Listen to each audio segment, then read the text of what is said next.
Hey Eurovision fam, it's me, Alesia Michelle. Today I am going to do a video that I did last year, and it's called 10 Things I Don't Want to See at Eurovision 2018. Now you know I'm super excited about Eurovision 2018. I am going to be going to Lisbon, and it's going to be amazing. I mean, we've got some great songs this year, and this is not so much about the songs, it's really more so about the production, and I can't wait to talk to you about this. You gotta share with me your 10 things, or maybe just 3 or 5 things that you definitely don't want to see at Eurovision 2018. So without further ado, let's get into my list. Number 10, the hosting mess that we had in Vienna. Okay, so having 3 hosts that are all women, I'm super excited about that. I think this is going to be a really great year, and I think the hosts that we have are strong hosts. Like, these are pros. They're professional. I don't think we're going to have any issues. But let's be real. I mean, we all saw what it felt like in Vienna, where it just didn't work. It was like meshing well. You know, there wasn't any chemistry.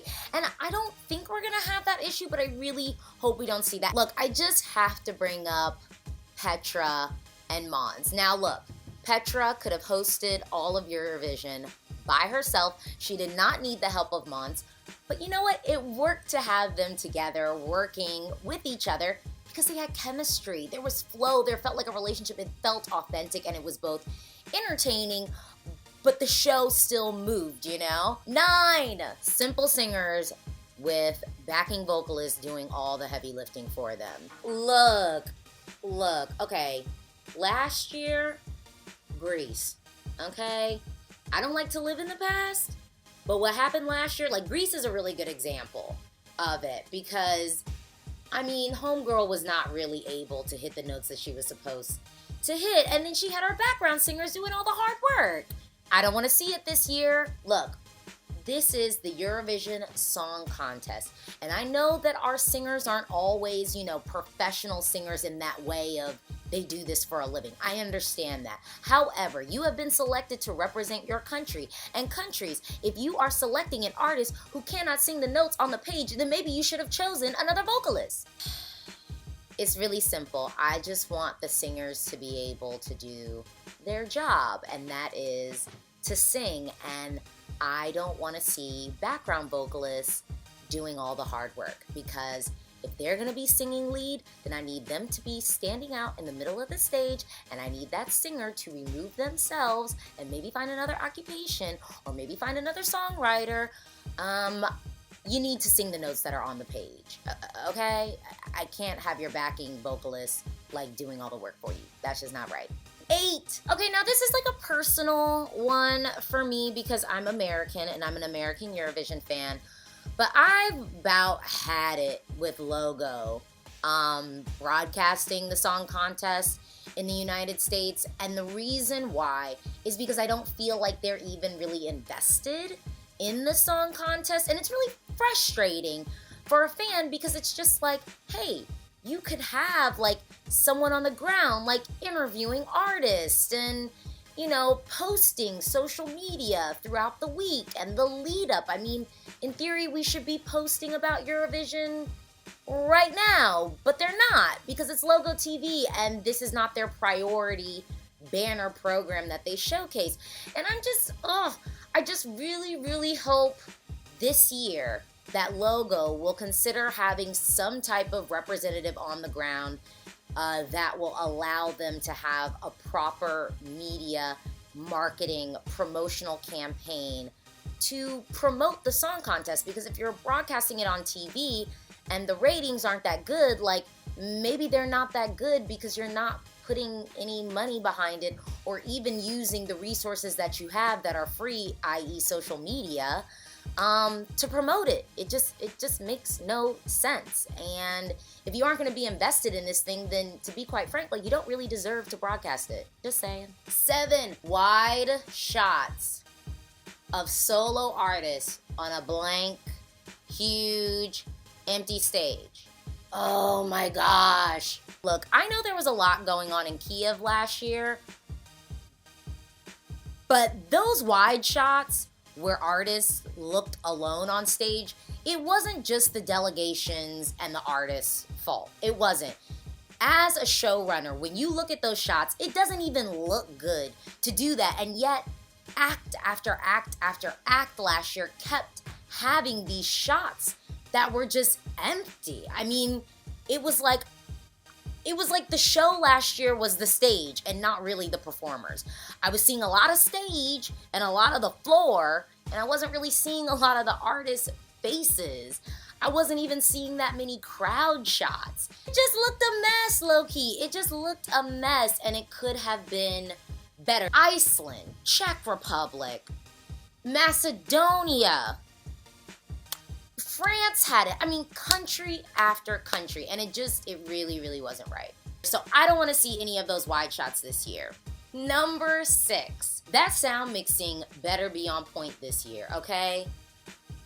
I know I wasn't the only person sat at home like, wait, this sounds off. Wait, this sounds off. Look, I've had better sound mixing at my niece's talent shows at school, okay?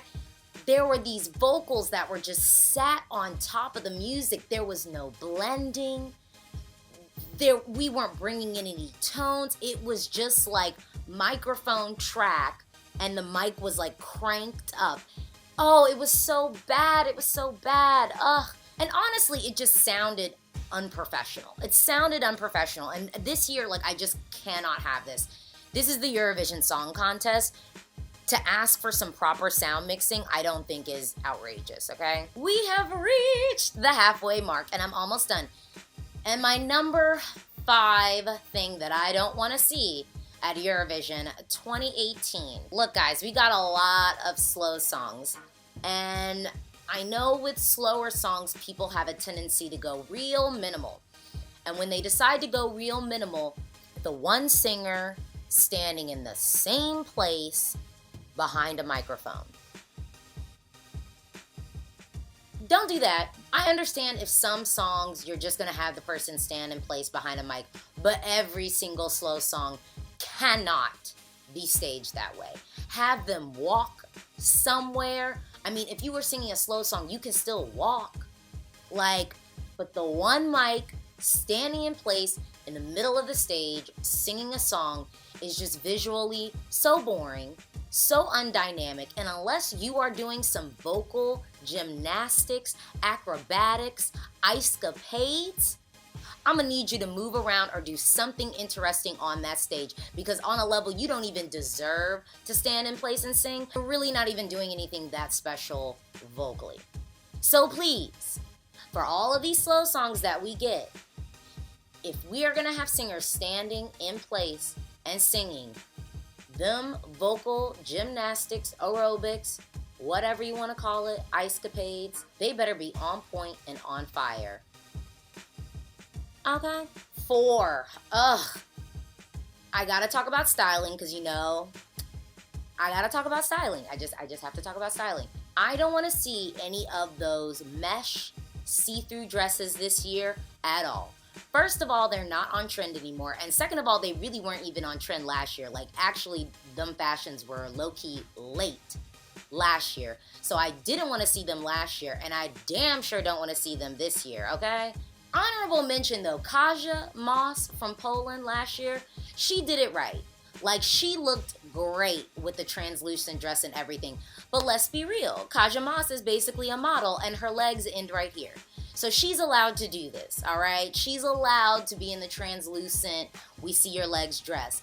But, for example, who it didn't work for, Albania and Serbia. You didn't make it to the final, and I think a lot of it had to do a little bit with styling. The translucent dress look thing was not for y'all. And the thing is, both of them have amazing bodies. It's not about your body. It's just about dressing for you, dressing for yourself. And that was not how they needed to be dressed. Not to mention, like I said, the trend was already old and tired anyway. It wasn't even like a new way of styling. So I need to not see any of those translucent mesh dresses this year. Please, on all that is holy, don't do it to me. Unless your name is Kaja Moss and your legs end right here, okay? Oh my goodness. We're almost done. We're almost done. The next thing that I do not want to see at Eurovision 2018 are people on stage without hair product. You are on television, okay?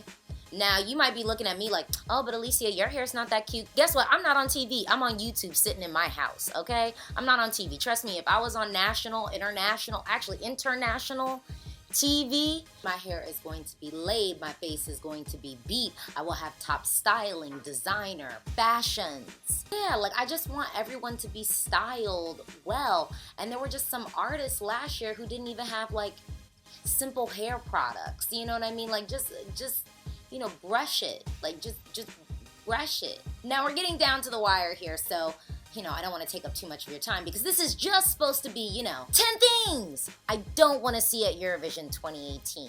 In the number 2 slot, I do not want to see anime Harajuku inspired styling. And the reason why I don't want to see it is because it really hasn't worked yet. It really hasn't been done well, and of course, you know, I just want everyone to do their best. That's really why I have the critiques that I do. I want everyone to look their best, and I want everyone to be their best. And like the anime Harajuku styling just isn't working. Agnes did it last year, and you know, Latvia ended up not qualifying. Jamie Lee did it, and if Germany was participating in the semis, it wouldn't qualify.